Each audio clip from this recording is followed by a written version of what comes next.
how to fix that annoying echo in less than 2 minutes, or walk your friends through fixing that annoying echo in less than 2 minutes. The first thing you want them to do is press the big X on the controller, go right bumper, go down to audio settings, then go to their mic monitoring. You want it to be all the way to the left, all the way down. There's no reason it should be like picking up every little freaking wind and gust in the background, so have them turn it all the way down. Make sure they have their TV or monitor muted, so that way the game sounds aren't playing through the speakers and then playing back into the mic.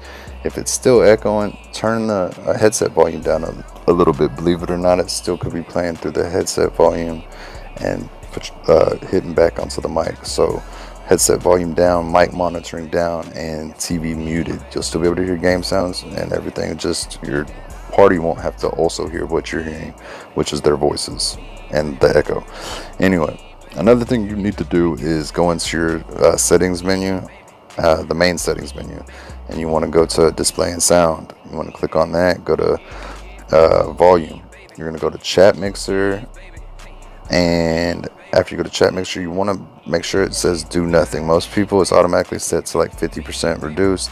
What that's doing is reducing the game sounds by 50% while other people are talking. So anytime somebody in your party is speaking, it reduces game sounds, footsteps, gunshots, things that are warning you of death by that amount. So you definitely want to have that to say do nothing. That way people are talking, you can still hear everything crisply, and you don't get pissed off every time somebody's speaking, which I've seen and heard a lot. Like, shut up, I'm trying to listen.